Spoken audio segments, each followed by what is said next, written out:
ओम नमो भगवते वासुदेवाय।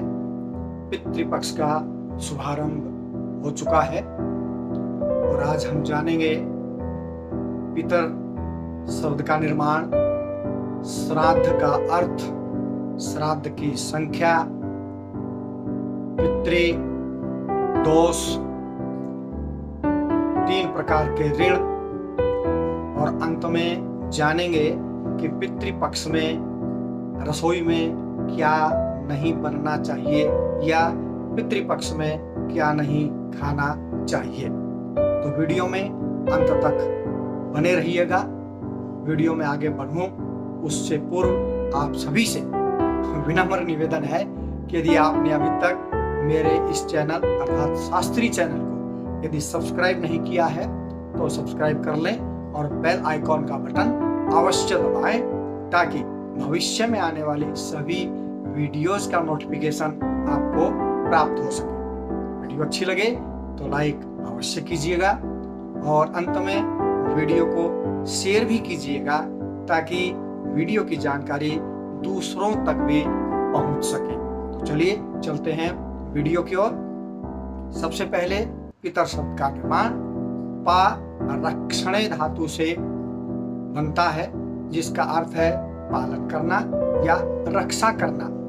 एक वचन में इसका अर्थ पिता यानी कि जन्म देने वाला पिता और बहुवचन में इसका निर्माण होता है पितर और पितर बहुवचन है तो हम जान सकते हैं यह पिता, पितामह और पितामह।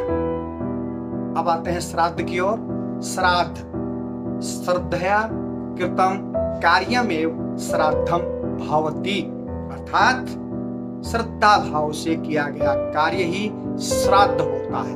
तो इसलिए पितृपक्ष में जो भी आप श्राद्ध करें पूरे भाव से करें, श्रद्धा भाव से करें। श्राद्धों की संख्या सामान्यतः 16 ही होती है। गड़बड़ चलता है हिंदू पंचांग के अनुसार जो कि भाद्रपद पूर्णिमा से जिनका शुभारंभ होकर के आश्विन पक्ष की अमावस्या तक श्राद्ध होते हैं। 16 श्राद्ध इनकी संख्या है। 3 प्रकार के ऋण बताए गए हैं। नंबर 1 पितृऋण, नंबर 2 देव ऋण और नंबर 3 ऋषि ऋण। इन तीनों ऋणों से जो उऋण होता है वही मोक्ष का अधिकारी होता है। पितृपक्ष में पितृऋण से उऋण हो सकते हैं हम। पितृपक्ष में अपने पूर्वजों को पिंडदान दें, तर्पण करें। पिंडदान से तात्पर्य भोजन और तर्पण से अर्थ है जलदान या जलांजलि। तर्पण करते समय जौ, चावल, काले तिल और कुसा को ध्यान में रखते हुए तर्पण करें। यदि संभव है तो पूरे 16 दिन आप तर्पण कर सकते हैं। यदि 16 दिन सक्षम नहीं है तो जिस दिन घर में श्राद्ध हो उस दिन तर्पण करें। और यदि किसी कारणवश 15 दिन में आप श्राद्ध नहीं कर पाते हैं या इधर उधर होते हैं तो अमावस्या के दिन आश्विन मास की सर्व पितृ अमावस्या के दिन तर्पण करें और श्राद्ध भी करें। अब थोड़ा लगे हाथ पितृदोष के विषय में जान लेते हैं। पितृदोष घर में है तो उसके संकेत हमें मिलते हैं जैसे घर में कमाई में बरकत न होना, परिवार के सदस्यों का आपस में प्रेम न होना, घर में कलह रहना, सुख शांति न होना, घर में धन धान्य की बढ़ोतरी न होना, बच्चों का विद्या में पठन पाठन में ध्यान न लगना या नौकरी कर रहे हैं तो उसमें किसी प्रकार की तरक्की का न होना।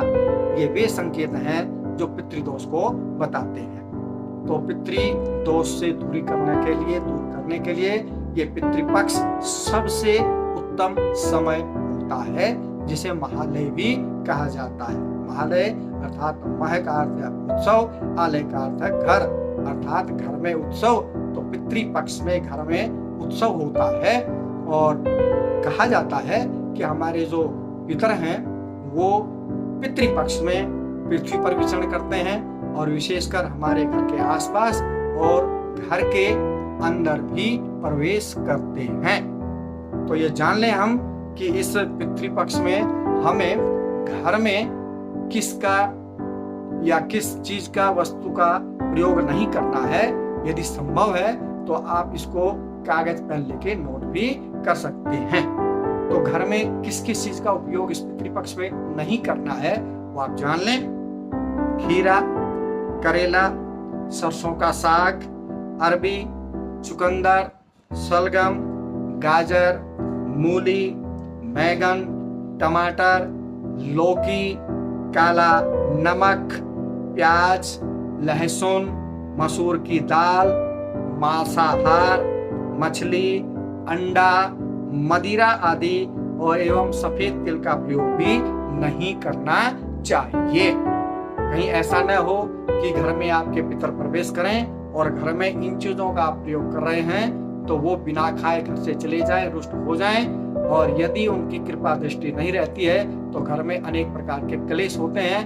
और यदि उनकी घर पर कृपा दृष्टि रहती है तो घर अच्छी तरह फलीभूत होता है, धन धान्य होता है, पुत्र जो है आज्ञाकारी होते हैं, निरंतर उन्नति करते हैं। तो मेरी आपसे विनम्र निवेदन कि इस पितृपक्ष में पितरों का ध्यान करें और पितरों की कृपा दृष्टि जो है हम सबके परिवार पर बनी रहे। क्योंकि यदि पितृ प्रसन्न होते हैं तो कहते हैं पितरों का स्थान देवताओं से भी ऊपर होता है। इसलिए अपने पितरों को प्रसन्न इस पितृपक्ष में करिए। और जहां तक संभव हो पितृपक्ष में ये जो मंत्र बोल रहा हूं इसकी आप एक माला प्रतिदिन कर सकते हैं। यदि आप एक माला नहीं कर पाते हैं तो 11, 21 या 51 बार भी कर सकते हैं। मैं इसको डिस्क्रिप्शन में लिख दूंगा। ओम देवताभ्य प्रतिभ्यश्च महायोगिभ्य एव च नमः स्वाहाय स्वधायै नित्यामेव नमो नमः। तो सभी देवताओं को, पितरों को नमन करते हुए आज की इस वीडियो को विराम देता हूं। भविष्य में फिर मिलते हैं किसी अन्य वीडियो के साथ। तब तक के लिए नमः पितृ देवाय, वंदे मातरम। जय हिंद, जय